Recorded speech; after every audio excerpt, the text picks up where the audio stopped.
enchanters in the current meta already banned out. We see the Renata taken away. We see the Yuumi taken away. Tom Kench is another comfort thing. So I do think we're likely looking towards some hard engage. I think C9's comp needs it as well. So Nautilus to me does fit in.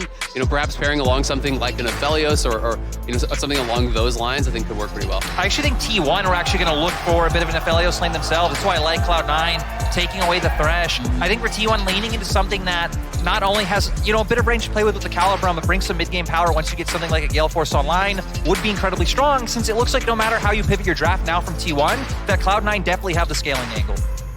Yeah, they definitely do, but I mean, Cloud9 does need engage in their comp. They don't have any sort of hard engage unless they're going to commit more to split push, which I don't really want to see from them, because it really hasn't been working out. So they do need a go button. They do have good scaling. Tristana would be interesting if it's paired alongside something, you know, that does have hard engage. You can even threaten the all-in these lanes. I'm just kind of curious to see what he would actually go towards, because we are kind of stepping outside of Sven's comfort a little bit. I mean, we're taking a look at this Leona.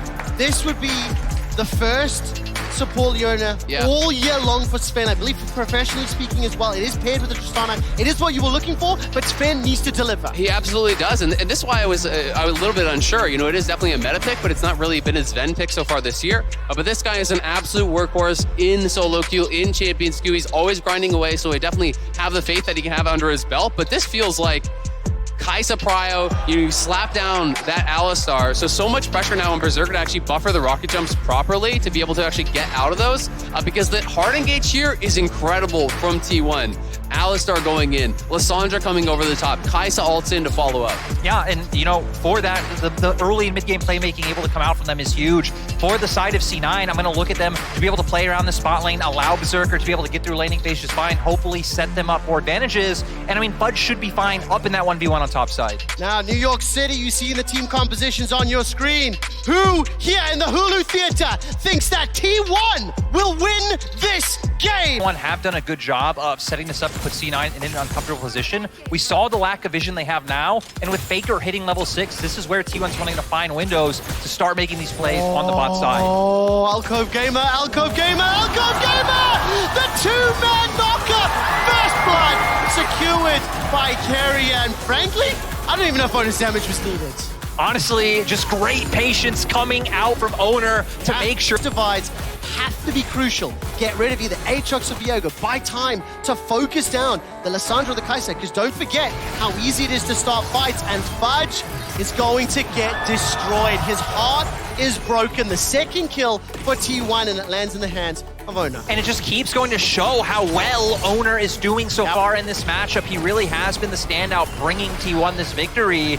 Now they're going to get another turret down. Gold lead extends even further. 5K in 15 minutes. I mean, it's all out of control now. They've got to find some sort of a pick. We'll see if they can find Zeus here. The recall just finished. The solar flare missed. The pin against the wall. Zeus is going to flash for safety, and Berserker gets the kill. The second teleport's being channeled. Faker's making his way in. Blabber and Spin about to arrive. So far, 2 for 2. The Ring of Frost may cost Faker his life. He goes golden. Gumayusi is going to be backed up by Carrier. The killer instinct. That's 1. That's 2. Jensen pump for a triple. Guma gets a quadra. And we see Guma popping off. Faker able to buy so much time. They were able to pick up the Rift Herald as well. They're barreling down the bottom. They've got to be desperate. They really do. Of course, Faker teleporting in for a brief moment. I thought he was in trouble. Zeus about to solo Jensen. Emperor's Divide buys some time, enough for Owner to arrive. No flash available. Sand Soldiers doing work, and Zeus does not give a damn. The help of Owner sets that one up. I just briefly want to highlight, this is Faker. Tries to go aggressive, and T1 has just done such a great job, and now 20 minutes in, they're just starting the bear, and they want to get this one over with. Oh man, this is going so low. This is done. This is finished. They're going to finally burst it out, and C9 never get a chance to engage. The solar flare was held. They're down nearly 10. They are down 10,000 gold. Fudge gets chunked just a little. Glacial Path goes in. Insta-stun against the wall. Emperor's Divide and the Keeper's Verdict. Can Cloud9 win the fight? Berserker! Baron was secured. The stun doesn't land. Zeus escapes for now. The Buster Shot buys more time. Cloud9 are still alive, but not for long. Not enough. And they were smacked by T1's wall. Incredible. Nearly a 12,000 gold. Guma held the line, and every skill shot hit but they are so far behind in the stats game, it ultimately didn't matter. Yeah, they just don't have enough gold to really hammer it through. You know, I do think the fight is played out pretty well here. Berserker was free-firing for most of it, but he's just so far behind that he can't actually finish anyone off.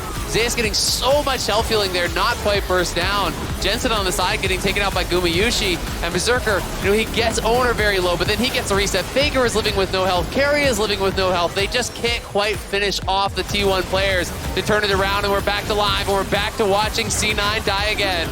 Now C9, I mean, it's like nails kind of going into the coffin. Gold lead just too big. They're already buried. Yeah, the coffin's sealed up. Already there. Cloud9, I can tell you one thing. T1 took EDG down in 22 minutes and 50 seconds. So you've lasted longer than EDG, but not by much. T1 is pushing into the base as the Glacial Path is followed up. The Tomb is available, waiting for a target. T1 have got an inhibitor in the top lane, a turret in the middle lane, a turret in the bottom lane. A second inhibitor is falling, and this team looks unstoppable right now. T1 just winning everywhere across the map. The team play has been immaculate. They have all the super minions now baroned up, and C9 not going to be able to prevent this push. No, they're not. The Poppycopter is charging and held. A few more seconds are needed. A stun against the wall for Carrier, and he taxis via Fudge to the Nexus turret. Faker still has that ultimate available to him. Baron, empowered super minions pouring into the base. All three inhibitors secure. The Solar Flare sidestepped by Guma. And T1 waltz out of the base, take 3 inhibs, 4 turrets, and explain nothing as they escape. Well, C9 are down 15,000 gold. Maintenance to farm up, you know? Maybe potentially going to see Berserker actually get to buy an Infinity Edge this game, maybe.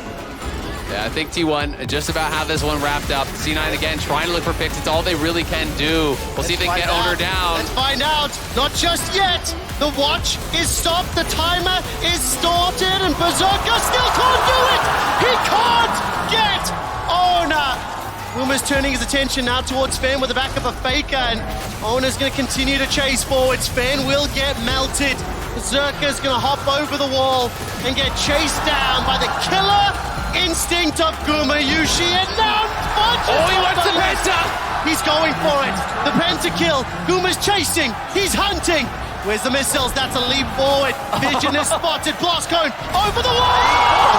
Carrier, you monster! Carrier able to stop Fudge. They're still going for it. Guma. Look at the super move of the Nexus. Fudge is going to escape for now. The Winions take down Cloud9. T1